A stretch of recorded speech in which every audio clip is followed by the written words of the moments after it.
The metallic taste of blood spread through my mouth as I watched the hardened face of my son, Michael. His eyes used to look so much like his father's, but now they shone with a coldness I never imagined seeing directed at me. The punch had been fast and precise, as if he had been holding back that gesture for years. At 67 years old, with trembling hands touching my split lip, I understood that this was not an isolated incident.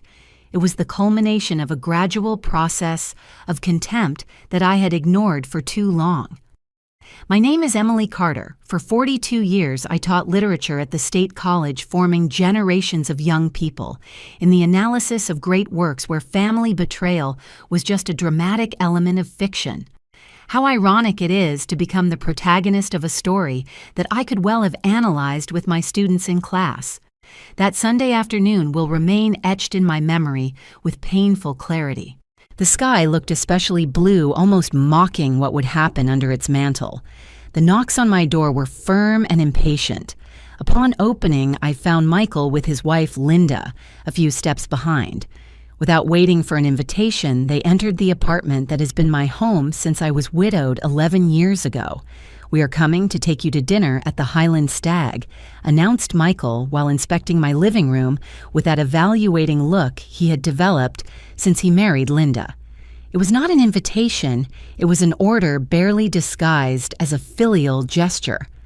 The Highland Stag is an exclusive restaurant with a privileged view of the lake, where the cheapest table costs what I used to spend monthly on my medications, a place where they would exhibit the elderly mother to their business contacts, tangible proof of their supposed family devotion.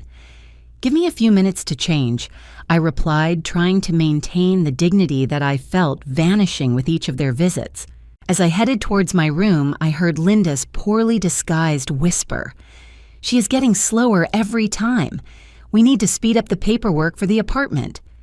My heart shrank, but I kept walking as if I had heard nothing. For months, they had been pressuring me to sell my condo in the Lakeview building, arguing concern for my safety, for the stairs I had to climb when the elevator failed, for how big it was for a single person. The real reason shone in their eyes when they mentioned more sensible investments for the sale money. In my bedroom, I opened the closet looking for something appropriate for this imposed dinner. My fingers, now marked by the arthritis that Michael considered an exaggeration to get attention, ran through the few elegant garments I kept. I chose a navy blue dress that my late husband Frank always praised. From the jewelry box, I extracted the silver brooch that my students gave me when I retired, small gestures of silent resistance. Upon returning to the living room, I found Linda examining my library, the one I built lovingly over decades. "These old books take up too much space," she commented without looking at me. "When you move to the new apartment, you could donate them. Nobody reads these old things anymore." Each word was a small wound. Those old books contained underlines of my reflections, dedications from colleagues' notes, for classes I had taught with passion. They were the physical extension of my mind, of my heart. Michael reviewed my appearance with that critical gesture he had perfected. "Are you going to wear that? You look like an old farm wife."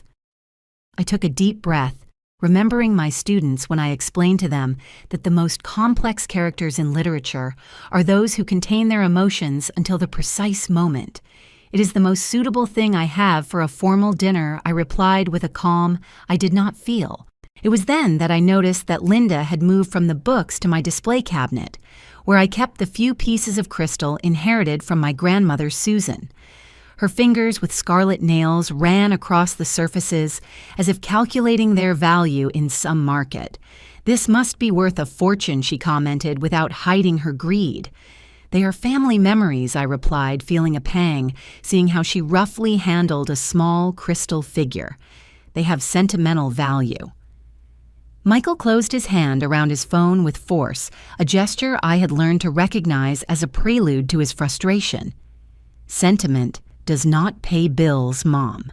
Have you thought about those documents we showed you? The ones for the sale of the apartment?" There was the true reason for the visit, barely disguised as a dinner invitation. In the last few weeks, the pressure had increased exponentially. Documents, brochures for safer residences, constant calls from a real estate agent I had never hired. "I am still considering it, son," I replied, taking my small purse. "It is not a simple decision after living here for so many years." Something changed in his face. The mask of a concerned son slipped, revealing what lay beneath. He approached quickly, invading my personal space with a silent violence that preceded the physical act. I felt his breathing the smell of cigarettes. He swore he had given up the expensive cologne that Linda had given him for his birthday. "Are you going senile or just stubborn?" he hissed between his teeth. "Did we already discuss this? It is not safe for you to live alone." "I have a whole life built here, Michael," I tried to explain. "My friends live nearby. The community center where I volunteer is 2 blocks away. My doctors know my history." I could not finish. The movement was so fast that I barely registered his hand rising. I only felt the brutal impact of his knuckles against my lips, the sharp pain expanding like waves in water, the unmistakable taste of blood. I stumbled back, looking for support on the wall so as not to fall. The physical pain was intense, but the emotional shock was overwhelming.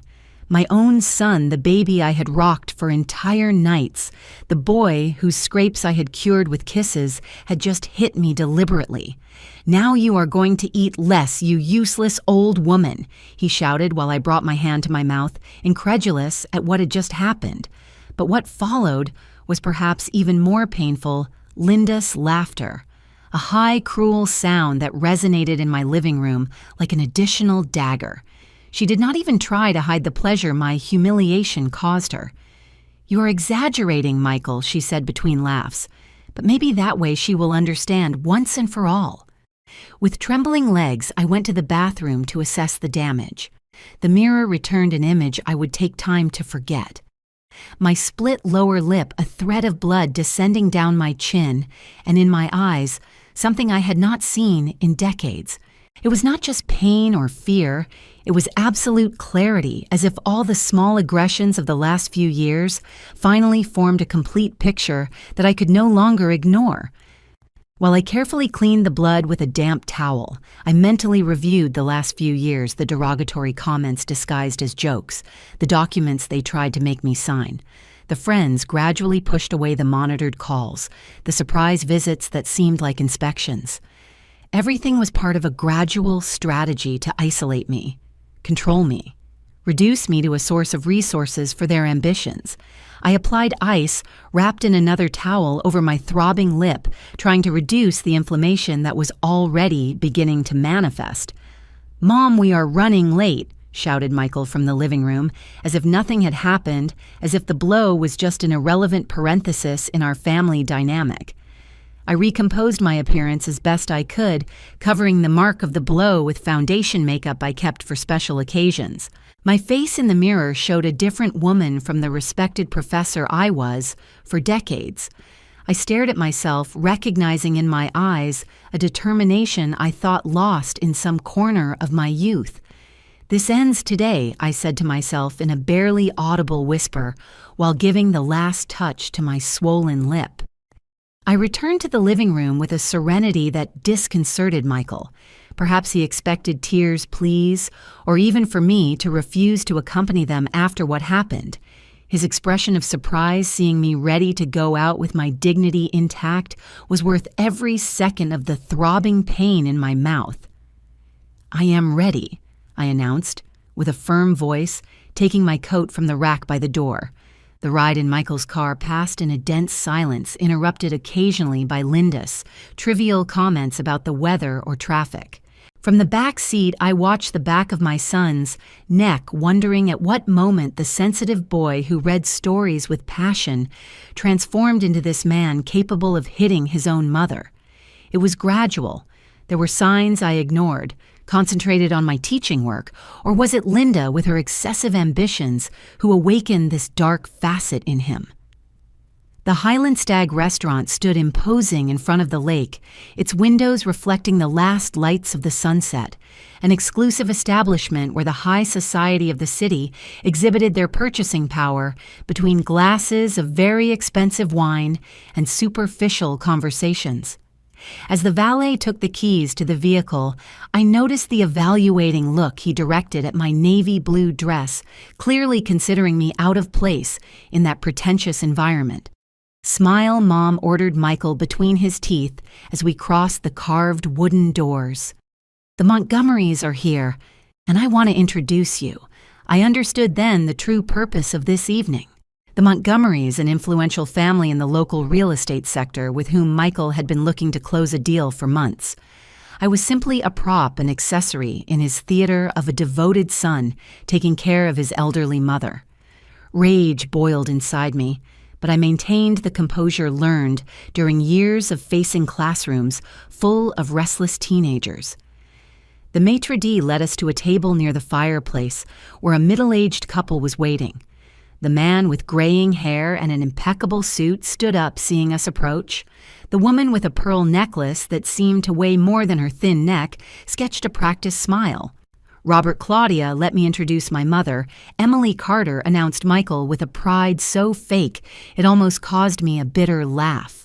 She was a literature professor for 4 decades. "A pleasure," replied Robert Montgomery, shaking my hand. "Michael speaks wonders of you constantly." Another lie. Michael barely mentioned my existence except to complain about my stubbornness or to use me as an excuse when it suited him. I sat in silence, aware of Claudia's curious look on my inflamed lip that the makeup barely disguised. "What happened to you there?"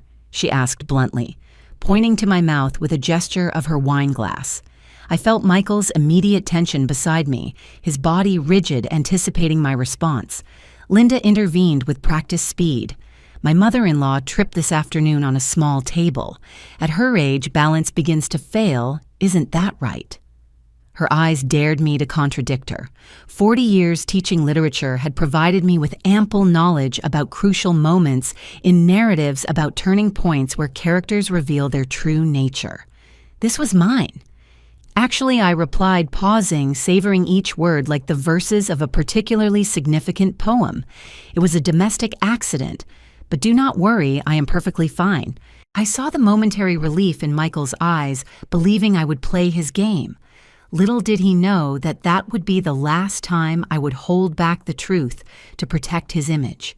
The scene passed like a badly written play, forced conversations, excessive laughter at barely funny comments, and me playing the role of proud mother, while the humiliation from hours before throbbed in my wounded lip. Robert Montgomery explained with exaggerated enthusiasm a tourism development project on the west side of the lake, while Michael nodded with calculated admiration. "The only obstacle is some old properties whose owners refuse to sell," commented Montgomery between bites of steak. "Older people who do not understand the real value of their assets, nor the progress we are bringing to the region." "My mother had the same attitude with her apartment," intervened Michael, shooting me a significant look. "Fortunately, she has come to her senses, and we are finalizing the paperwork for an advantageous sale, right, Mom?" I felt all eyes converging on me. The lie floated in the air, waiting for my confirmation.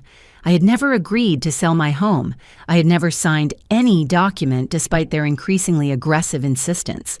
"I am considering all options," I replied diplomatically, raising the glass of water to my lips to gain a few seconds. "At my age, important decisions require reflection." Michael's frowned brow anticipated another confrontation later. Under the table, I felt Linda's hand pinch my thigh, secretly a silent reminder of my vulnerability.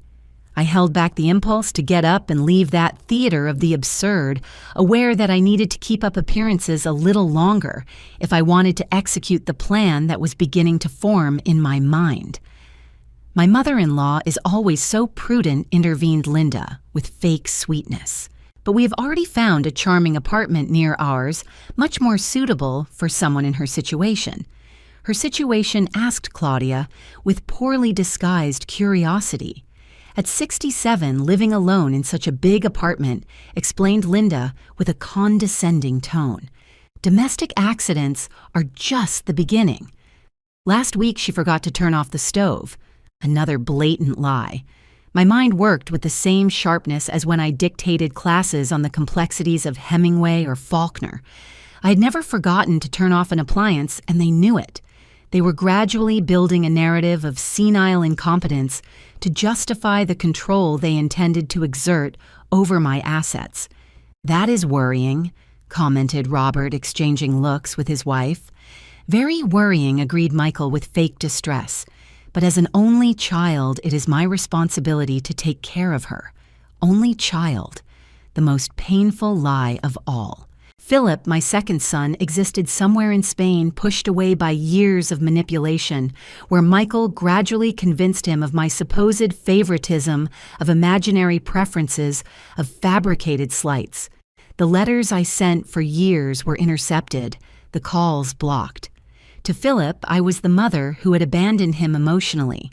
To Michael's social world, Philip simply did not exist. While dessert was served an elaborate creation of chocolate and berries that I barely touched my mind, analyzed every detail of the abusive pattern I had tolerated for too long. It was not just the recent blow, it was a systematic strategy of isolation, manipulation, and control that had advanced silently for years, like a silent disease that is only detected when it is already advanced. "Do you not like the dessert?" Mrs. Carter asked Claudia, noting my distraction. "It is delicious. I lied with the diplomacy acquired in decades of school meetings. I am just a little tired." "Age does not forgive," commented Linda with a poisonous smile. "She gets fatigued more easily every time. That is why we insist on the change of housing."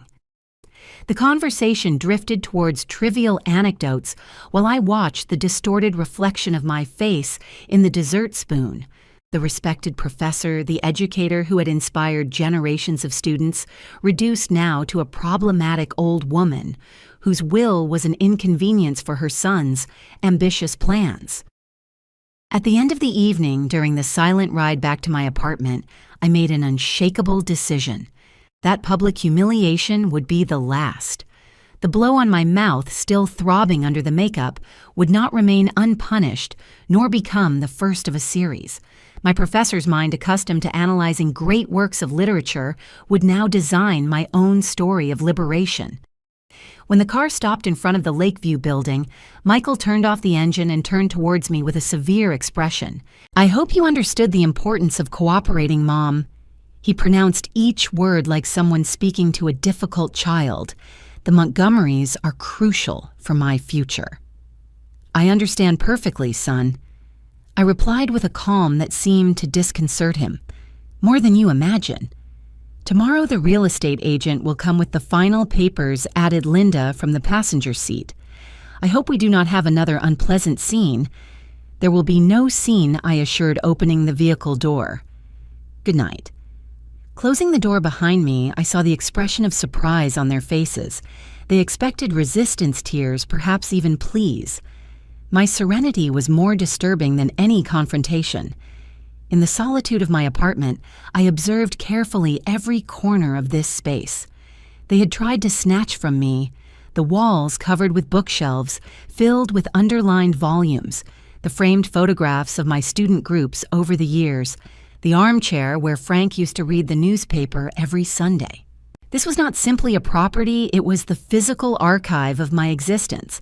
I walked slowly towards the landline I rarely used, preferred over the mobile Michael had given me, and which I suspected he used to monitor my conversations. I dialed a number I had memorized years ago when the first signs of control began to manifest. "Martha." I said when my neighbor and friend of decades answered, "I need your help, it has happened." Martha Robinson, a widow like me, and former history teacher, understood immediately. For months we had discussed the possibility of this moment preparing for a scenario we hoped would never arrive. "I am coming over," she replied without needing more explanations. While I waited, I changed my formal dress for comfortable clothes and went to the bathroom to remove the makeup hiding the evidence of the blow. The mirror revealed the reddish mark beginning to acquire purple tones. Carefully, I took my mobile phone and photographed the wound from different angles, making sure the lighting clearly revealed the nature of the damage. The bell rang 15 minutes later. Martha entered hurriedly, panting slightly after climbing the stairs from her apartment on the lower floor. Her expression changed, seeing my face now clean of makeup. "My God, Emily," she whispered, approaching to examine my injured lip. "Was it Michael?" I nodded, feeling for the first time the full emotional weight of what happened. The tears I had held back for hours finally overflowed my eyes. He hit me because I refused to sell the apartment. I explained between sobs, shaking my body. Then they took me to dinner with some business partners as if nothing had happened. Linda laughed when it happened, Martha. She laughed. My friend hugged me tightly, her indignation palpable in the stiffness of her shoulders. When we separated, her determined expression reflected my own. "It is time to execute the plan," she declared firmly. "We cannot let this escalate." During the next 30 minutes, we meticulously reviewed the steps we had outlined months ago when the first signs of Michael's controlling behavior became undeniable. Martha had been my confidant since I detected altered documents among those they tried to make me sign, since I noticed small sums disappearing from my bank accounts, since I perceived how they systematically pushed away my friends.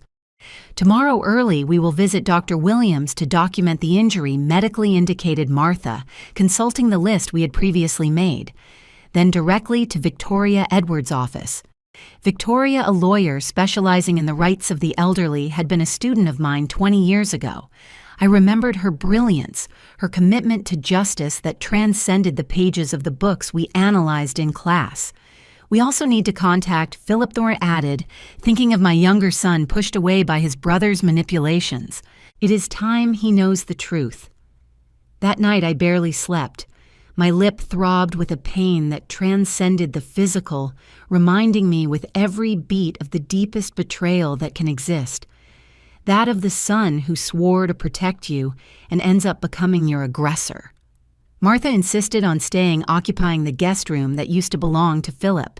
Her presence comforted me, but we both knew it was a temporary solution. The true battle was just beginning. Dawn found me preparing coffee in the kitchen, watching the early light draw silhouettes on the mountains seen from my window. This view, this small daily pleasure they also wanted to take from me. For the first time in months, I felt the fog of confusion they had created around me dissipate, revealing with crystal clarity the systematic manipulation to which they had subjected me. "Good morning," greeted Martha, entering the kitchen in her floral robe. "How is your lip?" "It hurts less than my pride," I replied, pouring coffee into 2 ceramic mugs I had acquired on a trip years ago. "But the pain reminds me why we must act now." At 8 o'clock sharp, we were in the waiting room of Dr. George Williams' office, a respected doctor who had been treating my blood pressure problems for years. The doctor, a man with kind eyes and gentle hands, barely contained his indignation examining my wound. "This is not a domestic accident, Emily," he affirmed, while meticulously photographing my lip from different angles. The shape of the bruise clearly indicates an impact with human knuckles. "Are you ready to file a formal complaint?" I nodded determination, crystallizing inside me like a diamond formed under immense pressure. The doctor elaborated a detailed report using precise medical terms, documenting not only the recent wound, but also my impeccable medical history. Contradicting the allegations of cognitive deterioration Michael had begun to spread among acquaintances. "I will keep a copy in my personal file," assured Williams, handing me the sealed envelope, "in case they try to alter your official history. It would not be the first time I see relatives manipulating medical documentation to control assets of the elderly." With a medical report in my bag, Martha and I took a taxi towards downtown, our next stop. The elegant building where Victoria Edwards lived had her law firm specialized in elder law. Getting out of the vehicle, I noticed my hands trembling slightly. It was not fear, it was the anticipation of a radical change in my life. The receptionist, a young woman with thick-rimmed glasses, indicated for us to wait a few minutes. I observed the office walls decorated with diplomas and recognitions. Among them, I distinguished a framed photograph of Victoria's graduation 20 years ago. I appeared next to her, both smiling at the promise of a brilliant future she had fully honored. Professor Carter Victoria's warm voice interrupted my reminiscences. I looked up to meet my former student, now a 45-year-old woman with an impeccable suit and the same determined shine in her eyes I remembered from her university days. Or should I say Emily, after so many years? Victoria, I replied, getting up to greet her. Her expression changed immediately, noticing my injured lip. Please come into my office. She indicated with a professional tone that barely hid her concern. During the next hour, I recounted every detail of what happened. The blow, the humiliating scene, but also the systematic campaign of isolation that had preceded the physical incident. I explained how they had gradually limited my social contacts, monitored my calls, tried to control my finances under the pretext of helping me. Victoria listened attentively, taking detailed notes and occasionally asking incisive questions, revealing her deep understanding of the pattern of abuse against the elderly. What you describe is a textbook case of economic and psychological violence that has escalated to physical violence, she explained, when I finished my story. Unfortunately, I see similar cases with increasing frequency. The good news is that we have legal tools to protect you. She unfolded before us a structured plan of action. First, a restraining order against Michael and Linda. Second, forensic review of my bank accounts to detect possible misappropriations. Third, invalidation of any document I might have signed under duress in recent months. We also need to locate Philip, pointed out Victoria, reviewing her notes. A testimony from him about how Michael deliberately kept him away from you would greatly strengthen our case. It has been years since I had real contact with him. I admitted feeling a pang of pain that exceeded that of my injured lip. Michael made him believe I rejected him, intercepted my letters, blocked my calls. I have contacts in Europe who can help us locate him, offered Victoria. Meanwhile, we need to meticulously document every interaction with Michael and Linda. Any call, visit, or message must be recorded. Leaving Victoria's office, I felt a contradictory mix of emotions, the weight of facing my own son, but also a strange feeling of liberation, finally recognizing the abusive nature of our relationship.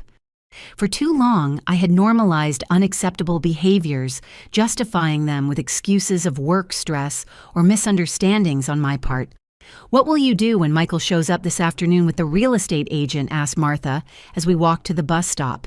"I will follow Victoria's advice, keep calm, sign absolutely nothing, and discreetly record the entire conversation," I replied, touching the small recording device the lawyer had provided me. Direct confrontation would only make things worse at this moment. Back in my apartment, Martha helped me organize important documents that had to be protected: deeds, bank statements, will, medical records. We digitized them and sent encrypted copies to the secure email Victoria had provided. We also prepared a small suitcase with essentials, in case I needed to leave my home temporarily due to any escalation of violence. "You should stay with me for a few days," suggested Martha as we sorted family photographs documenting the relationship with my children over the years at least, until the restraining order is in effect. "No, Martha," I replied firmly, holding an image where Philip, barely 5 years old, smiled, riding on his father's shoulders. "If I leave now, I would be ceding control over my home. Besides, I need to be here when the real estate agent arrives." The bell rang promptly at 4 in the afternoon. Martha withdrew discreetly to the guest room, prepared to intervene if necessary. I activated the recorder hidden in my vest pocket and opened the door with a neutral expression. Michael was there, accompanied by a man in a gray suit and briefcase, whom I assumed was the real estate agent. To my surprise, Linda was not with them. "Mom meets Stephen Moore from Alpine Properties," announced Michael with a falsely jovial tone. His eyes deliberately avoided my injured lip. He comes with the final documents for the sale. "Good afternoon," Mrs. Carter greeted the agent, shaking my hand with a rehearsed smile. "Your son has told me a lot about you." I invited them in with a mechanical courtesy, indicating they take a seat in the living room. I offered coffee, which Michael rejected with impatience, while the agent accepted politely. "Let's get to the point," interrupted Michael while I served the coffee. "The buyer is anxious to close the deal, and we need your signature today." The agent extracted several documents from his briefcase, spreading them on the coffee table. I noticed immediately that some already had marks indicating where I should sign without giving me time to read them carefully. "Could you explain exactly what I am signing, Mr. Moore?" I asked, with the calm I had perfected during decades of control in noisy classrooms. "Of course," replied the agent, slightly disconcerted by my question. "This is the purchase agreement for your condo. This other document authorizes the direct transfer of the money to a joint account with your son to facilitate management. And this last one is the rental contract for your new home at Pineview Care Home." Pineview Care Home. I repeated, faking confusion. "I thought we had talked about an apartment near yours, Michael." My son shifted uncomfortably in the armchair.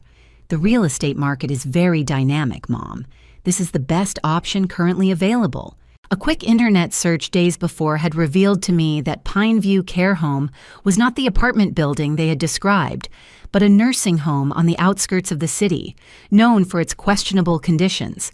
I would like to read the documents carefully before signing. I declared taking the papers to consult them with my lawyer. "Your lawyer?" Michael's voice went up an octave, betraying his surprise. "I did not know you had a lawyer." "There are many things you do not know about me lately, son," I replied with a smile that did not reach my eyes. "Age has not made me incompetent, only more cautious." The real estate agent seemed increasingly uncomfortable, alternating looks between my swollen lip and Michael's growing agitation. "Mrs. Carter, these documents were already reviewed by your son's lawyer, who represents family interests," intervened the agent with a conciliatory tone. "Everything is in legal order. Still, I insist on reviewing them personally." I maintained my position while taking a sip of coffee. Haste is never a good counselor in asset matters. Michael slammed his fist on the table, startling the real estate agent. The coffee in my cup spilled slightly onto the saucer. "Enough excuses, Mom," he exploded with the same threatening tone that had preceded the blow the day before. "Either you sign now, or I will take other measures." "What kind of measures?" Michael, I asked, keeping my voice deliberately calm, aware of the recorder in my pocket. The kind that left my lip like this yesterday. The silence that followed was dense, almost palpable. The real estate agent stared at my wound, suddenly understanding the situation he was in. I think we should reschedule this meeting," stammered Stephen Moore, hurriedly gathering the documents. "When we are all calmer." "Do not move," ordered Michael to the agent before turning to me with burning eyes. "You are inventing things. You fell yesterday, everyone knows it." "Dr. Williams' medical report indicates otherwise," I replied, without altering my tone, as well as the photographs taken immediately after the incident. The guest room door opened and Martha appeared on the threshold, her unexpected presence adding another level of bewilderment for Michael. "Mr. Moore." I addressed the agent, who seemed anxious to escape that situation. "I suggest you consult with your legal department before continuing to participate in this transaction. You could be facilitating a case of elder abuse and misappropriation of assets." The real estate agent paled, visibly looking at Michael as if seeing him for the first time. "I need to verify some details with the office," he murmured, getting up hurriedly. "I will contact you soon." Michael remained seated while the agent withdrew his face, a mask of barely contained fury. When the door closed behind Stephen Moore, he got up slowly, his figure projecting a threatening shadow over me. "You have no idea what you have done." He pronounced each word with a calm, more terrifying than any scream. "I thought I would make things easy for you, Mom, but I see you prefer the hard way. The only way I see is that of truth and justice." I replied, holding his gaze. And that is never really the hardest in the long run. I hope you enjoy your little victory. He smiled coldly, heading towards the door, because it will be the last. When he left, the silence in the apartment seemed to hum with residual tension. Martha approached, placing a comforting hand on my shoulder. "That was close," she commented while I deactivated the recorder. "For a moment, I thought he would assault you again." "He would not do it with witnesses present," I replied mentally, reviewing every moment of the confrontation. "Michael is calculating, not impulsive. Yesterday's blow was not a momentary loss of control. It was a deliberate decision to intimidate me." We sent the recording to Victoria immediately. Her response came in minutes. We had enough to request an urgent restraining order. She also informed me that her contacts in Europe had located Philip in Barcelona, where he worked as a computer engineer, and had left a message asking him to contact her. "Do you think Philip will answer?" asked Martha while we prepared a light dinner. "I do not know," I confessed, feeling the old wound of his absence. 3 years have passed since our last real contact. Michael has had plenty of time to completely poison our relationship. That night, trying to fall asleep, I reflected on how I had reached this situation. The signs were always there. The gradual control over my finances, the excessive worries about my health, the progressive social isolation, the manipulation to distance me from Philip. As a literature teacher, I had analyzed countless plots where characters fell into traps, evident to readers but invisible to their protagonists.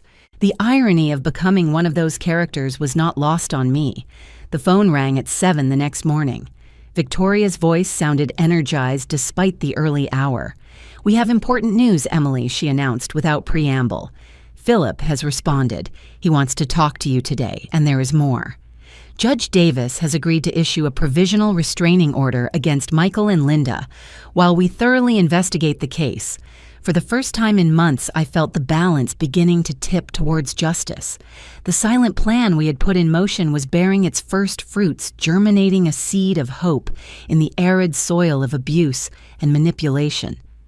My lips still hurt, but now that pain had transformed into a reminder of my own strength, not my vulnerability. The video call with Philip was scheduled for 11 in the morning. While I waited in front of my computer screen, a gift he had sent me from Barcelona 3 Christmases ago, I felt a lump in my throat.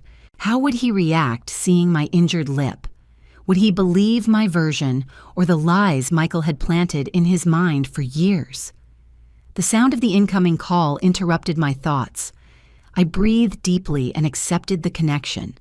The face of my youngest son appeared on the screen thinner than I remembered, with a short beard he did not have in our last communication and eyes reflecting painful caution. "Mom," he greeted with a contained voice, a mix of formality and repressed emotion. Philip the furry replied, feeling my voice break slightly. "What a joy to see you." There was a moment of awkward silence. His eyes stopped on my injured lip, but he commented nothing about it. Instead, he went straight to the main issue. "Attorney Edwards contacted me yesterday. He explained adjusting his glasses, a nervous gesture he kept from adolescence. She told me disturbing things about Michael. During the next hour, I meticulously dismantled the web of lies Michael had woven between us. I showed him the letters I had written regularly never sent because my eldest son intercepted them. I told him how gradually Michael had taken control of my communications, claiming I was confused or overloaded by technology.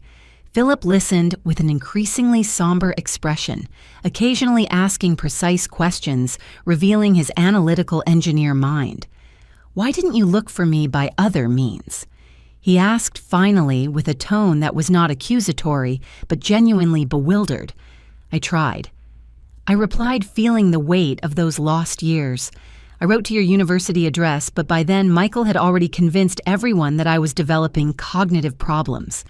My messages probably seemed to confirm his claims." I showed him the recent medical report certifying my full mental capacity, contradicting frontally the narrative of deterioration Michael had built so carefully. When I finally told him the incident of the blow, I saw how his face transformed. The initial caution gave way to a visceral indignation I recognized immediately. It was the exact expression of his father when facing an injustice.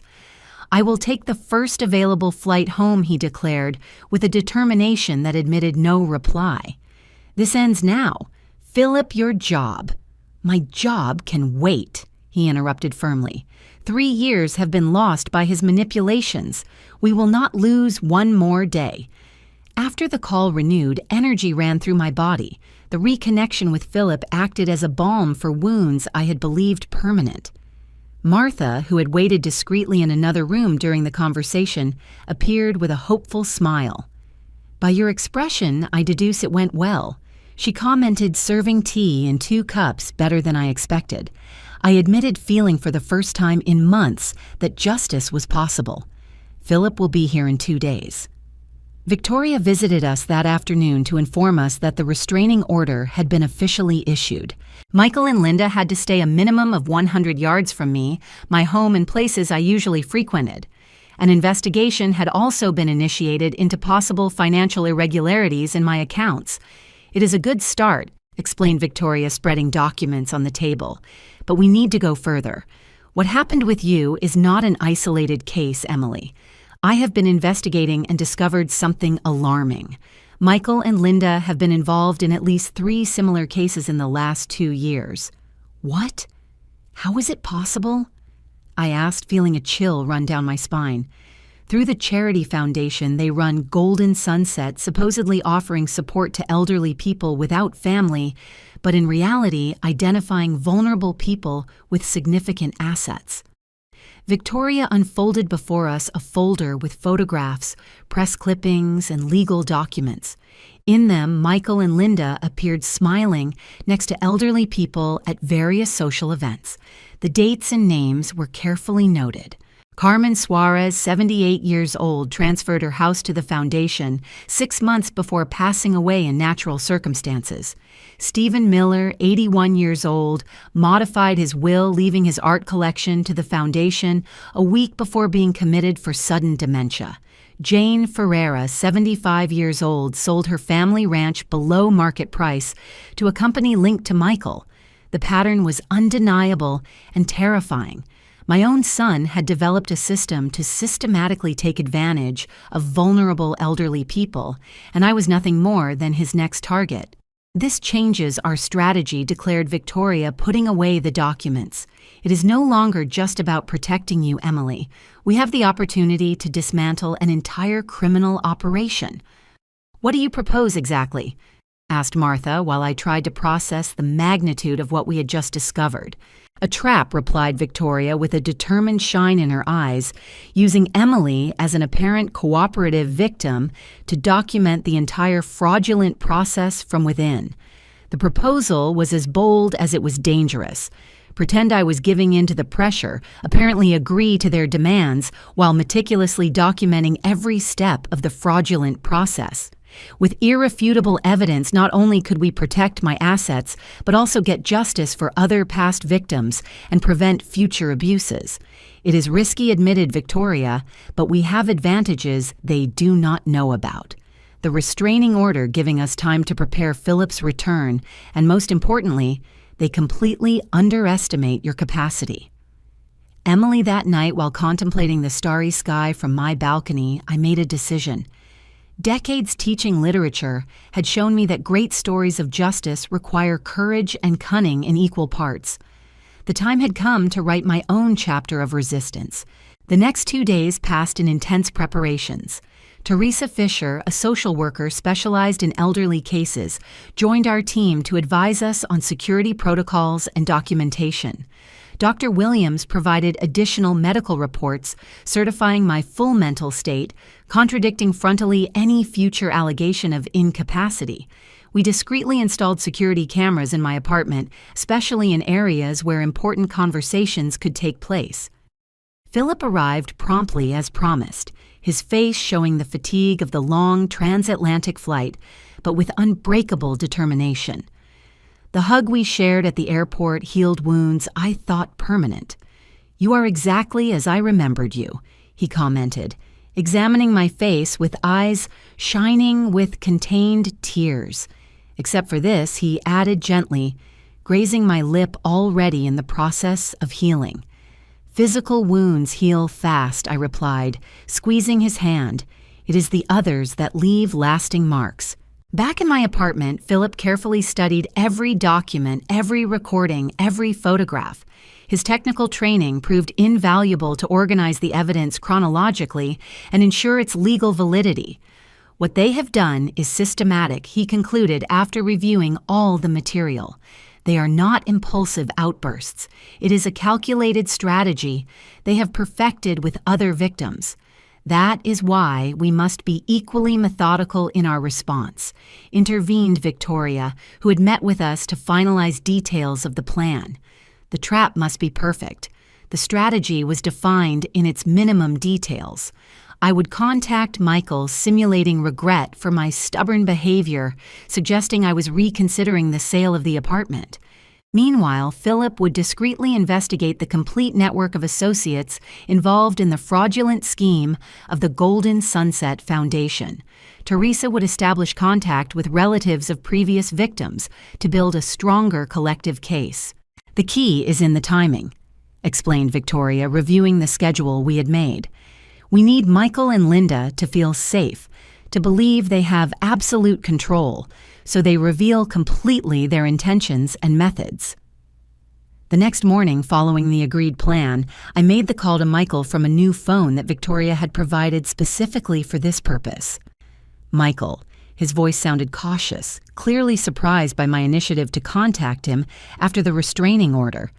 "Son," I replied with a voice deliberately fragile, as if I were on the verge of tears. "I think things have gotten out of control.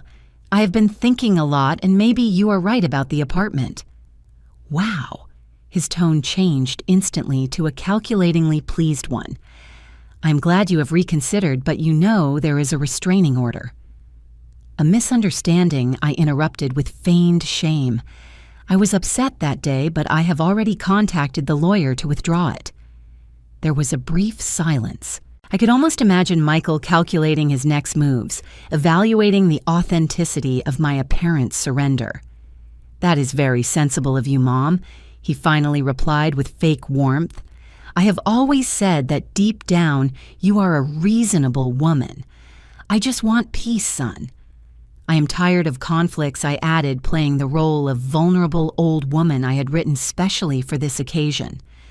We agreed to meet 3 days later in neutral territory, the cafe of the Summit Community Center, where I used to volunteer. Michael agreed, clearly pleased with what he perceived as an easy victory. When I hung up, the small group gathered in my living room exchanged looks of cautious satisfaction. The first step was taken. "He has taken the bait," commented Philip, tension evident in his shoulders. "Now comes the most delicate part," warned Victoria. "We must maintain the farce long enough to document the entire process, but without putting you at real risk, Emily."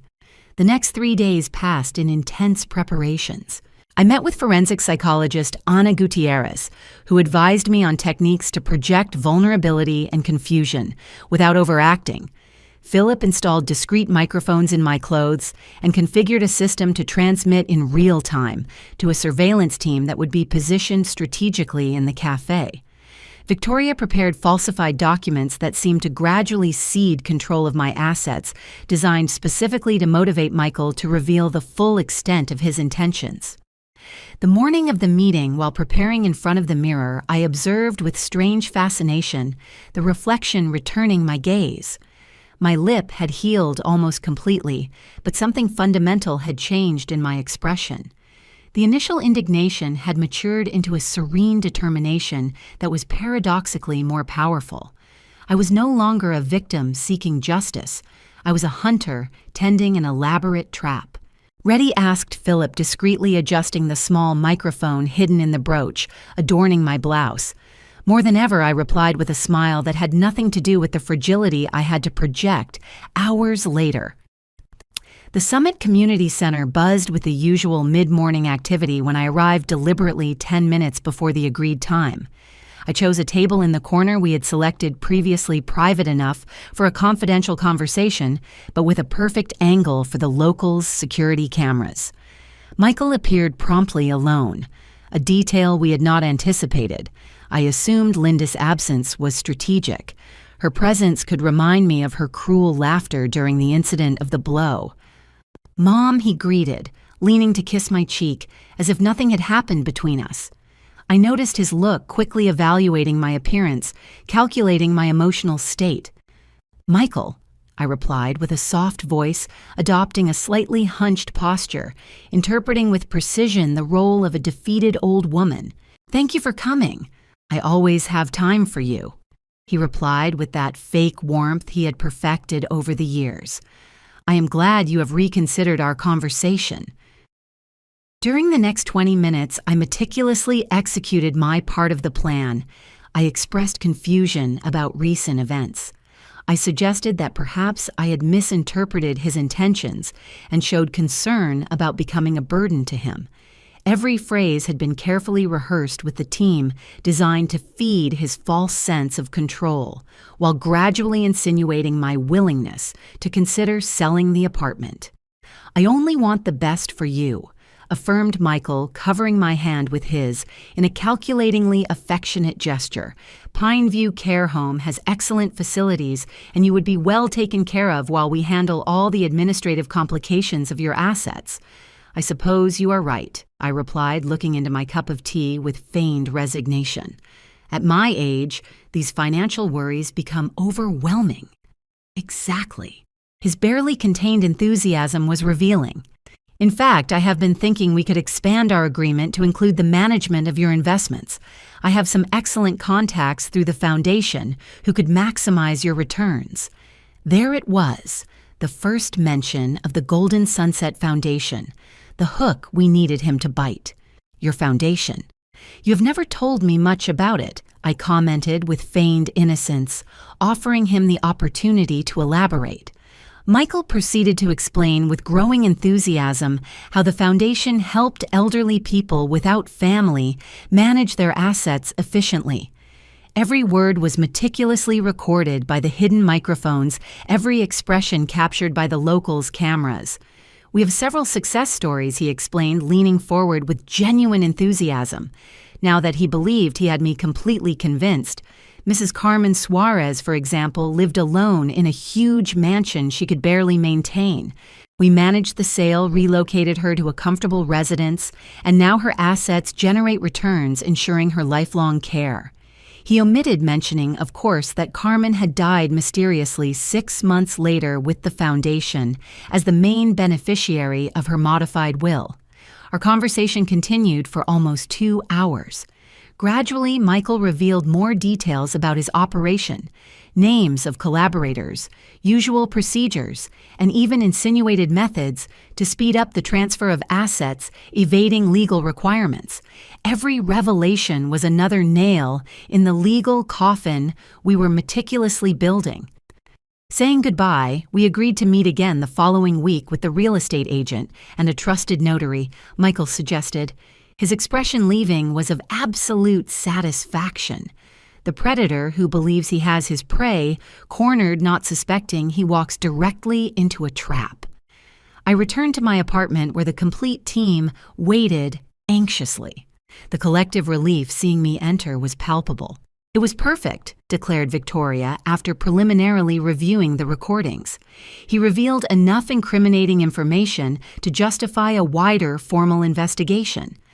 The way he spoke about other victims, commented Philip with barely contained disgust, as if they were simply successful commercial transactions. "The important thing is we have what we needed," intervened Teresa Fisher, reviewing her notes. Now phase 2 of the plan begins. That night, while the others withdrew to continue working on different aspects of the strategy, I remained alone on my balcony, contemplating the lights of the city extending towards the lake. The trap was set every gear working to perfection. Michael believed he had absolute control exactly as we had planned, but this time it would be me laughing at the end. The following week passed in a meticulously choreographed dance. Every movement, every communication with Michael was part of a greater plan unfolding with the precision of a Swiss watch. Victoria had secured the covert collaboration of a prosecutor specialized in economic crimes, impressed by the preliminary evidence we had collected. Philip, using his computer skills, had managed to access digital records documenting suspicious transfers from the accounts of previous victims to shell companies linked to Michael and Linda. "It is bigger than we imagined," explained my son, spreading complex diagrams on my kitchen table. His eyes showed a mix of indignation and professional amazement at the sophistication of the scheme. They have been operating systematically for almost 5 years with branches in 3 different states. Teresa Fisher had established contact with relatives of previous victims, discovering disturbingly similar patterns, previously lucid elderly people who suddenly developed confusion, inexplicable will modifications, and asset transfers, always benefiting directly or indirectly the Golden Sunset Foundation. My role in this elaborate scenario consisted of maintaining the facade of vulnerability and submission. 2 more phone calls with Michael, carefully monitored and recorded, reinforced his false sense of security. In every conversation, I showed greater willingness to cede control of my assets, faking a growing emotional dependence on him. "I just want to be calm in my last years, son," I told him in our last phone communication, adding a slight tremor to my voice. "I trust you will know how to manage everything better than me." "Of course, Mom." He replied with that condescension that was now transparent to me like crystal. "I have always had your best interests in mind." The decisive meeting was scheduled for the following Wednesday in my apartment. Michael insisted on this place, arguing I would feel more comfortable in my own space to sign the documents. In reality, we suspected he preferred a private environment away from possible external witnesses. The preparations for that day were exhaustive. Technicians hired by Victoria discreetly installed additional cameras and microphones in my living room, creating an infallible surveillance system. Dr. Williams prepared an updated medical report certifying my full mental capacity, a frontal contradiction to the narrative Michael had built about my supposed cognitive deterioration.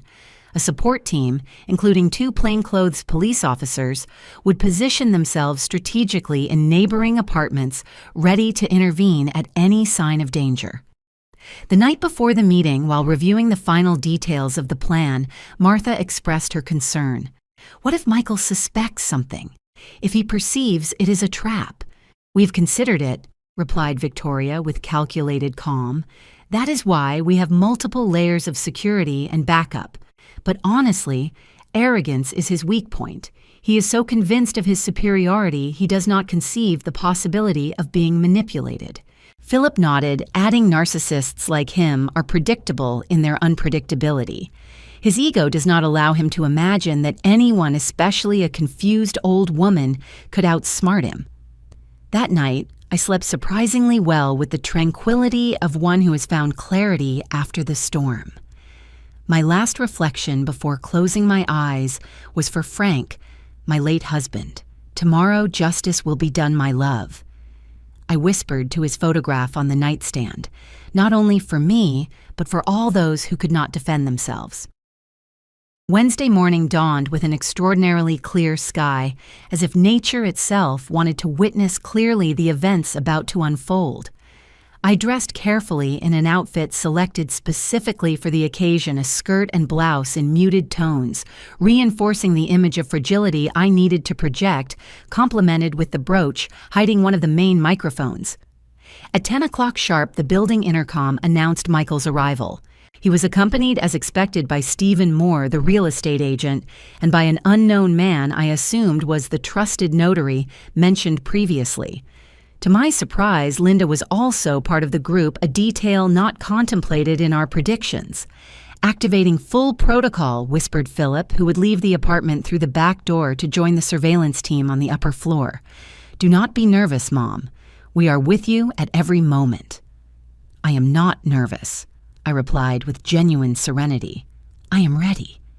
When I opened the door, Michael's practiced smile received me like a poorly adjusted mask. He wore a dark formal suit clearly selected to project authority on this occasion. He considered his definitive victory. "Mom, you look so good," he greeted with fake warmth, kissing my cheek as if no violence existed between us. "Let me introduce you to Alejandro Quintana, public notary, who will assist us today." The notary, a middle-aged man with an impassive expression, shook my hand briefly. His evaluating eyes ran over my figure, probably looking for signs of the confusion Michael would have mentioned previously. "A pleasure, Mrs. Carter," he greeted with distant professionalism. Linda, for her part, barely disguised her impatience examining my apartment with that calculating look I already knew too well. Her heels clicked on the wooden floor as she headed directly to my living room without waiting for an invitation. "Beautiful day to make important decisions, right, Emily?" she commented with that fake sweetness making my stomach turn. I invited them to take a seat in the living room, where a tray with coffee and cookies waited prepared meticulously to maintain the appearance of domestic normality. Every cup, every plate, every napkin had been placed strategically, not to interfere with the angles of the hidden cameras. Before beginning, intervened the notary, spreading several documents on the table. "I must verify that Mrs. Carter fully understands the nature of the agreements she will sign today." "Of course she understands," replied Michael with barely contained impatience. "We have discussed this extensively, right, Mom?" I nodded with a deliberately docile expression, interpreting to perfection the role of submissive old woman we had rehearsed. The notary proceeded to explain in general terms the documents, intentionally using complex technical language that would be confusing for anyone without legal training. "This first document transfers the ownership of the property to Alpine Investments, retaining a life estate for you," he explained, pointing to pages full of clauses in small print. "The second establishes a trust for the management of your investments with your son as main administrator and secondary beneficiary." What the notary omitted mentioning, and which we had discovered thanks to Philip's investigation, was that Alpine Investments was a shell company, indirectly controlled by Michael, and the trust included clauses allowing my accounts to be emptied in a matter of weeks. "It sounds complicated." I commented, faking confusion watching the documents. "They are standard procedures, Mom," intervened Michael with a condescending tone, placing a pen in my hand. "Trust me, it is the best for everyone." It was at that precise moment Linda made the mistake we were waiting for.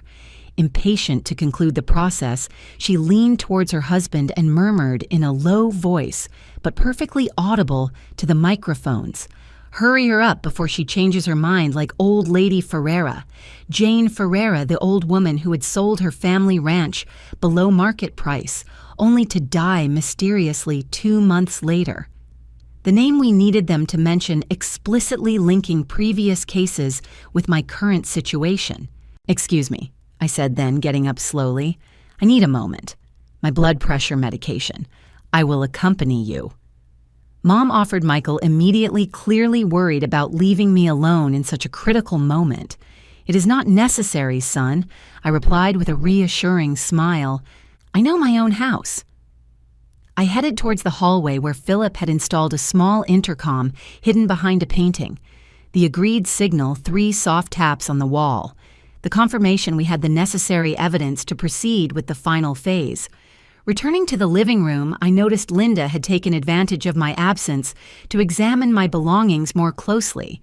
Her fingers ran over the frame of a family photograph with that barely disguised greed she had shown from the beginning. "What a charming photograph," she commented with fake admiration. "Is it your late husband? What a shame he is not here to advise you in these important moments." The mention of Frank was like a signal. The moment had arrived. I sat down again, took the pen Michael offered me with growing impatience, and stared at the documents in front of me. Before signing, I said with a voice surprising everyone with its sudden firmness, "I have a question, son." "What question?" Mom replied. Michael, impatience barely contained in his tone. "Did you plan for me to end up like Carmen Suarez and Jane Ferreira?" A sepulchral silence fell over the room. Michael's expression, transforming from bewilderment to panic, was almost cinematic. Linda stood motionless, her hand still on the photo frame. The notary, clearly confused, looked alternatively at each person present. "I do not know what you are talking about," stammered Michael, partially recovering composure. "The medication must be confusing you again." "I am perfectly lucid," I replied, getting up slowly.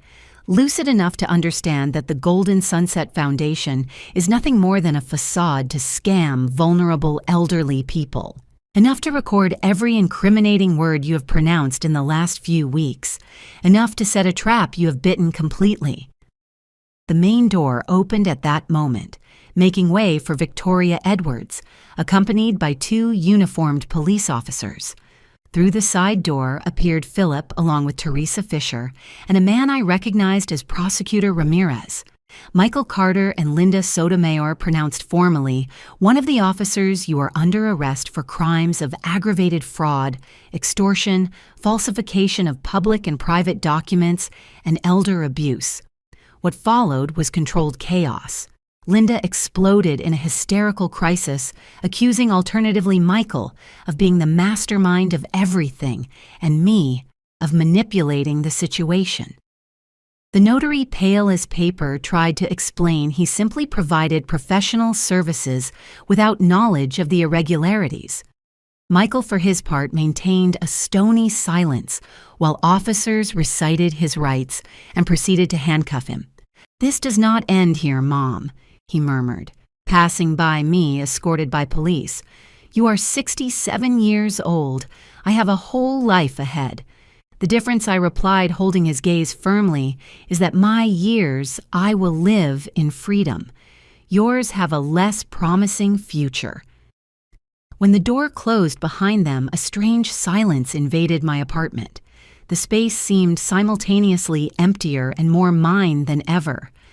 Philip approached, surrounding me with a protective hug contrasting with his still tense expression. "It is over, Mom," he whispered against my hair. "We did it. But I knew it had not really ended. It was just the beginning of a complex legal process, extending for months, perhaps years. Testimonies, hearings, possible trials. The evidence was overwhelming, but the judicial system had its own rhythms and labyrinths. "It is not the end," I replied, separating gently to look at each person in the room. My recovered son, my loyal friend, the brilliant lawyer, the committed social worker. It is the beginning of something different, something important. The following weeks passed in a whirlwind of legal and media activity. The case attracted public attention, especially when the investigation revealed the full extent of the fraudulent network operated by Michael and Linda. Other victims and relatives began to come forward, confirming identical patterns of manipulation and abuse. The Golden Sunset Foundation was judicially intervened, its accounts frozen, its files minutely examined by forensic auditors. A month after the arrests, while having coffee with Martha on my balcony, contemplating the lake, an idea began to crystallize in my mind. "You know what is most painful about all this?" I commented, watching the steam rising from my cup. "It is not the personal betrayal, it is knowing there are so many elderly people in vulnerable situations without the tools or support to defend themselves." "You have been thinking about that a lot lately, haven't you?" replied Martha, who knew me too well.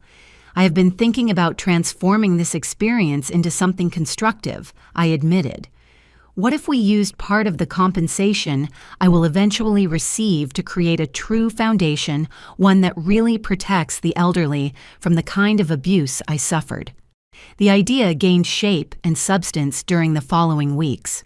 Philip, who had decided to stay indefinitely in the country, contributed his technical vision to create early warning and monitoring systems.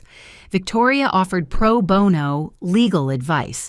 Teresa Fisher got excited about the possibility of developing specialized intervention protocols. 3 months after that decisive Wednesday, while Michael and Linda awaited trial in preventive detention, we officially registered the Sunrise Foundation for the Elderly, our first case. A 73-year-old lady whose nephews tried to declare incompetent through fraudulent medical certificates. The day of the official inauguration of our small office downtown, I contemplated the diverse group of people gathered there. Committed professionals, enthusiastic volunteers, dignified elderly people. My gaze stopped on a framed photograph we had hung on the main wall. Frank and I on our 40th anniversary, smiling with the accumulated wisdom of shared decades. "He would be proud," commented Philip, following the direction of my gaze, "of your courage, of your resilience, of how you transformed something so painful into a project helping so many." I replied, observing the small crowd celebrating this new beginning during decades. I taught my students about literary characters, finding redemption through suffering, transforming pain into purpose. I never imagined at 67 I would become the protagonist of my own story of transformation. The scar on my lip had disappeared almost completely, but its invisible trace remained as a reminder. Sometimes the most painful wounds lead us to the most necessary paths. The blow Michael gave me that afternoon not only broke the last thread of respect between us, it also shattered the invisible chains, keeping me captive in a relationship based on manipulation and fear. A toast proposed Victoria, approaching with glasses of champagne for our small founding group. To new beginnings, suggested Teresa, raising her glass. To justice, added Philip, determination shining in his eyes. To dignity at every stage of life, I completed feeling finally the fragmented pieces of my existence, finding a new order, more authentic and powerful than the previous one. While the sun began its descent over the lake, dyeing the sky golden and violet hues, I understood with absolute clarity. My story did not end with a punch in the mouth, nor with the arrest of my son. It continued with every elderly person we would protect, with every family we would guide, with every abuser we would stop. At 67, when many consider life begins to close, I had discovered a new chapter, a new mission, and this time I held firmly the pen, writing every page. My life changed forever that afternoon when I felt the metallic taste of blood in my mouth after the blow from my own son. At 67, I never imagined the man I carried in my womb would be capable of such violence, nor that his wife Linda would laugh at my humiliation. But that moment of darkness paradoxically became the catalyst for my liberation. For decades, I was a literature professor, analyzing with my students great stories of transformation and justice. I never thought I would become the protagonist of my own narrative of empowerment. The punch Michael gave me before taking me to dinner at the Highland Stag marked the end of a relationship based on manipulation and the beginning of my resistance. As I have told you, that blow was not an isolated incident, but the culmination of a systematic process of abuse. The gradual isolation from my friends, the progressive control of my finances, the lies to distance me from my younger son Philip, and the careful construction of a narrative about my supposed mental incapacity. Everything was part of a larger scheme operated through his Golden Sunset Foundation, victimizing vulnerable elderly people to appropriate their assets. The decision to face this situation was not easy. It required courage to recognize the abuse, cunning to document it, and determination to execute a meticulous plan. With the invaluable help of my friend, Martha attorney, Victoria Edwards social worker Teresa Fisher, and my son Philip recovered after years of artificial separation. We built a perfect trap to expose not only my particular case, but the entire criminal network Michael and Linda had established. I feigned submission, appeared confused, allowed them to believe they had absolute control while every incriminating word was carefully documented. Justice arrived that decisive Wednesday when, surrounded by authorities and committed professionals, I confronted my abusers directly. Seeing Michael handcuffed, finally understanding he had been outsmarted at his own game, was a victory not only personal, but collective. But my story did not end with his arrest. From the ashes of this painful experience, something luminous was born: the Sunrise Foundation for the Elderly, a genuine project dedicated to protecting and empowering elderly people in vulnerable situations. I transformed my pain into purpose, my humiliation into restored dignity, my silence into amplified voice for those who still cannot speak.